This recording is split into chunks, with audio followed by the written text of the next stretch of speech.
Shalom Bapak Ibu Saudara yang kasih dalam Tuhan, haleluya. Semenjak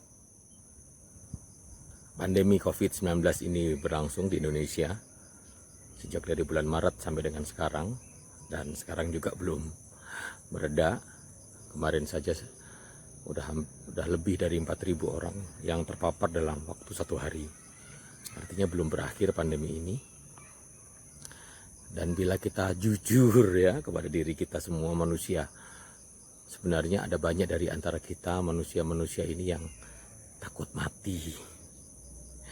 Ada banyak orang yang takut mengalami kematian. Memang sih ada alasan dasar kenapa orang takut mati.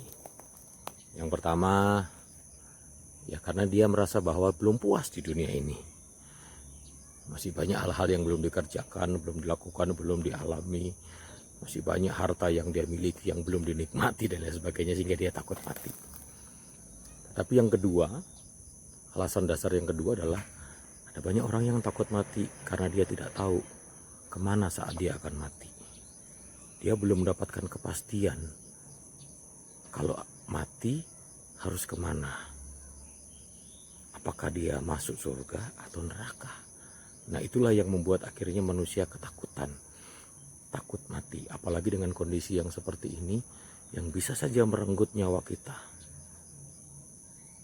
yang bisa saja merenggut kebahagiaan kita. Nah, oleh sebab itu Bapak Ibu Saudara, pesan Tuhan hari ini kepada kita, kalau engkau mengalami takut kematian,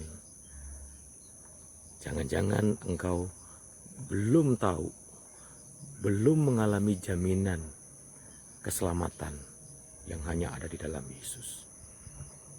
Yohanes 11 ayat 25 berkata, akulah kebangkitan dan hidup. Yesus sendiri yang berkata, Yesuslah kebangkitan dan hidup.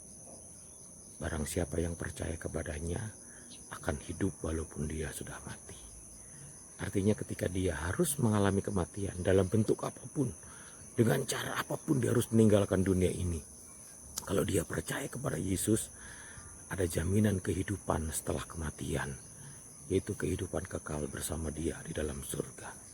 Nah, oleh sebab itu Bapak Ibu Saudara, kalau hari-hari ini engkau mungkin takut mati, pastikan engkau memiliki jaminan keselamatan. Dan jaminan keselamatan itu hanya ada di dalam Yesus Kristus Tuhan. Jaminan keselamatan kehidupan kekal itu hanya ada ketika engkau terima Yesus sebagai Tuhan dan Juru Selamat pribadimu, dan mengizinkan dia masuk dalam hatimu sebagai Tuhan dan Juru Selamatmu. Itulah yang akan membuat engkau memiliki jaminan keselamatan, sehingga engkau tidak perlu takut menghadapi kematian. Apapun bentuknya kematian bisa datang tepat pada waktunya, kita tidak pernah tahu. Tapi kalau kita punya jaminan keselamatan di dalam Yesus, kita tidak perlu takut, karena dia jamin ada kehidupan di balik kematian. Puji Tuhan, kiranya Yesus memberkati kita semuanya. Shalom.